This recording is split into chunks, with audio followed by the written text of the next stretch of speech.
Okay guys, I am out here at the Transition demo. I wasn't planning on demoing today. I was just coming here to like in support of SpokeX and everything, to hang out and everything like that, and maybe get some pictures, like video for them and stuff.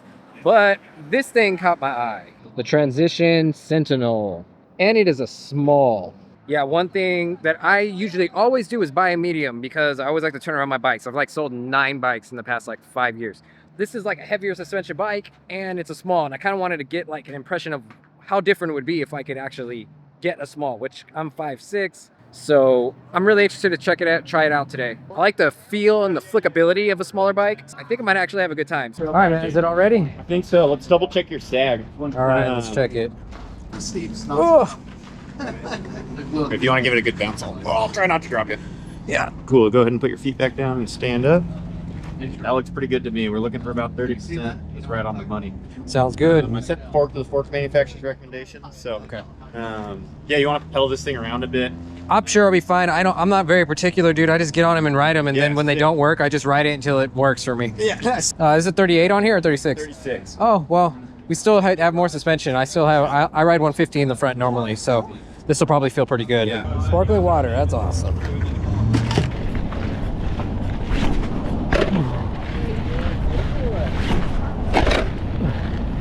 Okay, so my Capra felt just like way too big of a bike. I was tired of pedaling it up the hill. I wanted something I could lock more in on the climbs. Never occurred to me that maybe I just needed a small. I mean, granted, this bike is not as big as the Capra. Like the Capra had 38 up front, 170 in front, 170 in the rear.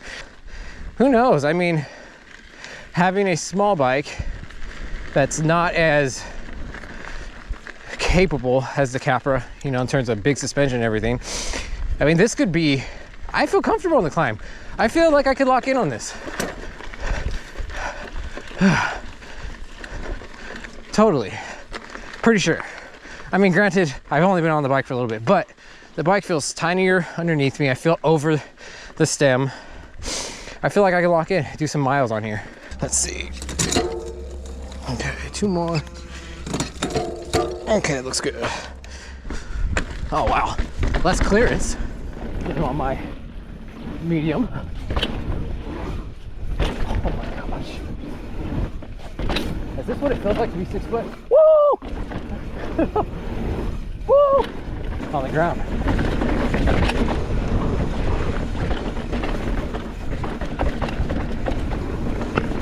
I'm just going to push it up. It's just the shorter wheelbase, I guess you would say, is just, I'm just trying to get used to it. Yeah, less stable. Yeah. Transitions.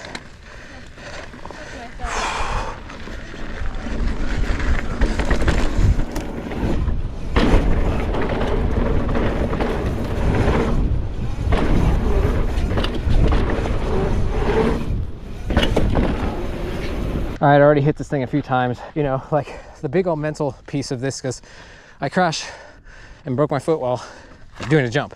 So definitely I take jumps.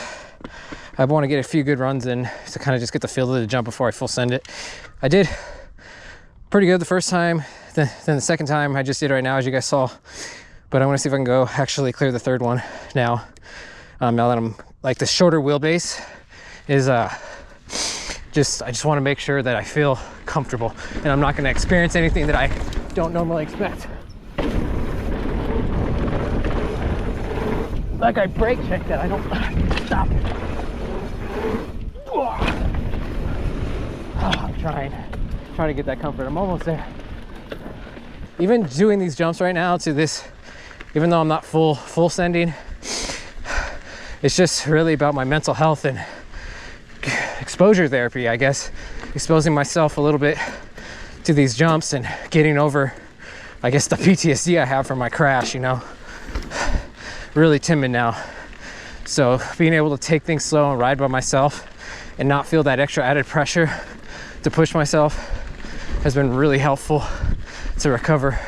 Okay, so hopefully this will be the run. I keep brake checking before every jump. Like, I'm just not comfortable yet. We'll see if I can minimize that this round.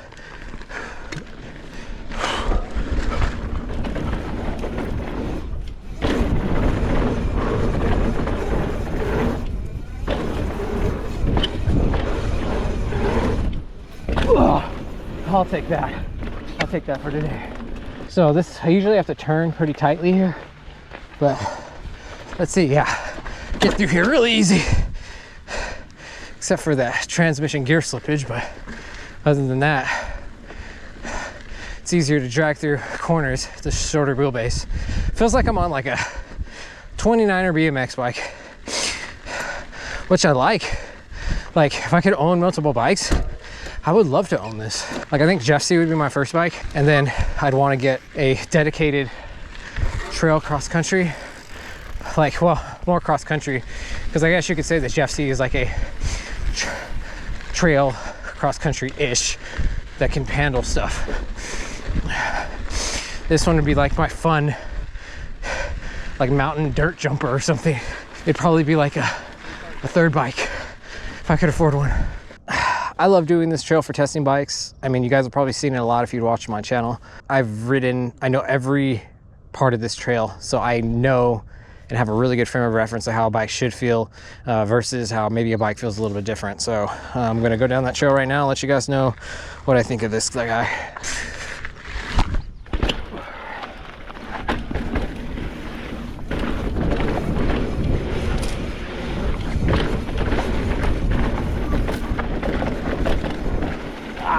I'm brake checking, but I do feel that I set up for the corner. If I really tried a few times, I could set up for these corners a lot easier and get in them quicker. So I feel the difference in the wheelbase. Oh, I'm gonna hit the train. Oh, okay. Suspension feels good. Nice suspension platform.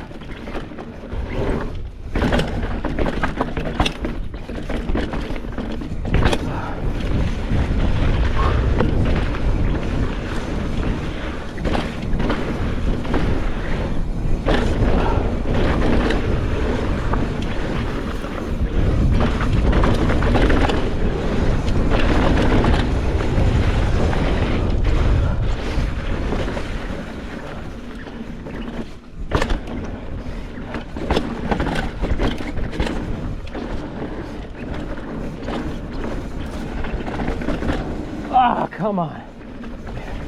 I think these brakes need to be bled, because I push in the brake and it's not as hard when I first press it in.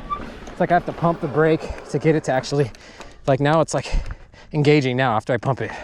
But initially it's like it goes all the way in. It's freaking scary. The shorter wheelbase I think is something you definitely got to get used to if you're not used to it. More playful, easier to do stuff like that, but for speed, no bueno. At least for now. Like I said, it feels like a BMX bike. Holy crap!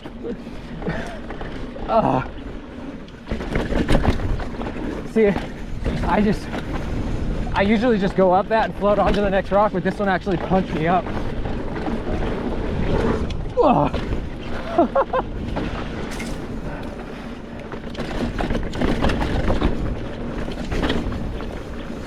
Oh wow, shoot, look at that.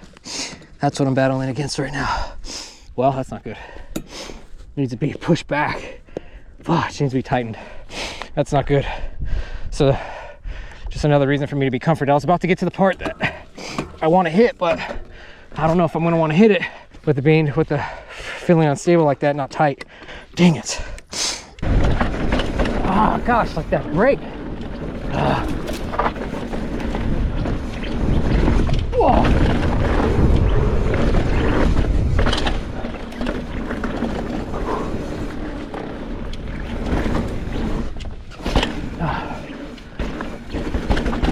Pump the brake to get it to work.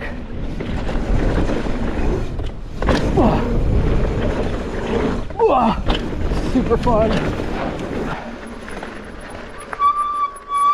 There's one more little jump that I like to test things out on, but I gotta pull this back a little bit, tighten it up. See if I can get some good pedals in.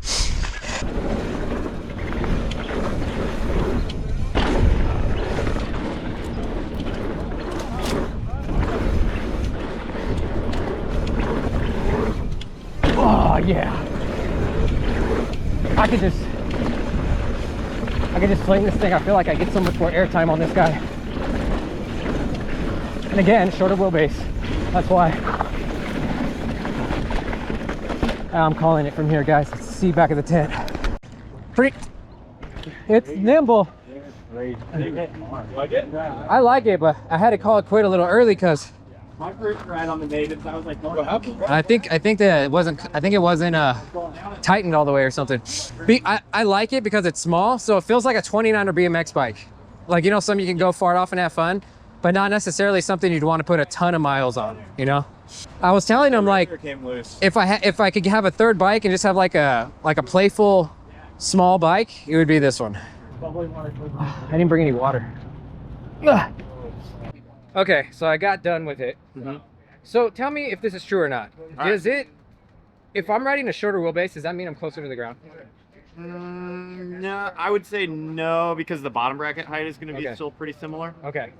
Really, your reach is going to get tighter. So, so you mean my reach would be just more in closer to my stomach, I guess. Exactly. Because I noticed, like, I felt like less clearance as I was putting up some techy sections. Okay. So what length of what's the length of cranks on there? That guy, I believe, has 170s, I believe. Oh, 170s. That might explain it. I think I have 165. Yeah, that could be. I think I have 165 on my bike, so that's probably what it was. Because I really felt like the cranks. I'm like, oh my gosh, I'm getting too dangerously close to the ground right now. Yeah. I mean, I felt like it would be like a bike that, if I could buy a third one, like I have my like all-arounder, and then I have my like cross-country bike, and then I have like my like BMX dirt jumpy bike, because it was a small, you know. So I could see myself, you know, going into it like that, like one day when I'm more financially stable, I think, to get a third one. But it was fun. It would be nice to try the medium now, like a longer wheelbase, you know, eventually. But so you ride the Sentinel though, right? I do ride the Sentinel. What do you think of it? I love it. Yeah, I mean, my job, I'm traveling all over the country, riding all different places. You know, I here in SoCal, where there's a big mix of terrain, you got some fun like flowy, bermy stuff. There's tons of rock, chunky stuff. And then I end up in like the Midwest, where it's a little more rolly terrain. So it's nice to have a bike that really moldable. I can change it. I can put a 29 rear wheel on, rolls real fast, pumps real well. I might run it a little bit firmer rear suspension, so pumps better and kind of gets up and goes quicker. Or if I'm somewhere at a bike park, I might run it a little deeper, put the 27.5 rear wheel in. Then it's a bike that I can ride at the bike park. Is that your bike, like in the car? That is my bike. Yeah, we can pull it out. Yeah. Is there anything special about it? Yeah. There's some special things about it.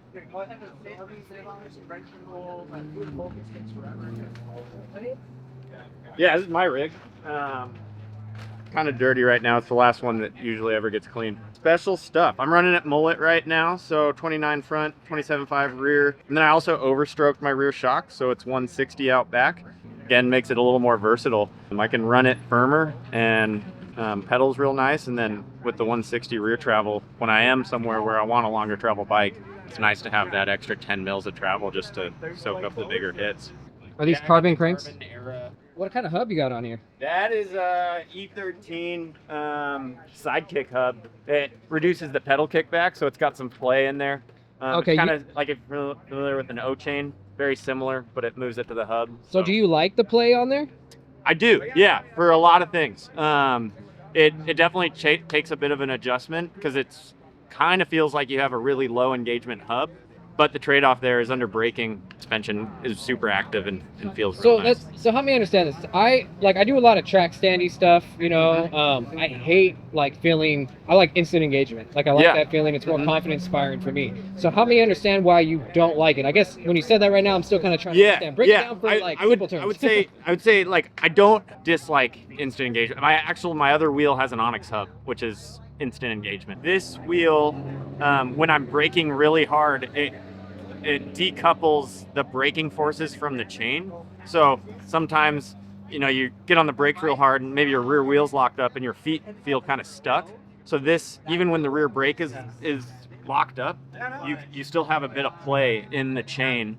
So tell me like where you would feel it, like on the trail. What are you doing where you would notice like, oh, this feels better? I feel it anytime I'm braking hard in bumpy terrain. Anytime I want my rear suspension to be really active, and I'm braking. I know that where I'm from in Bellingham, we have a lot of real steep trails, and so there's a lot of times where I don't even know it, but I'm probably locked up.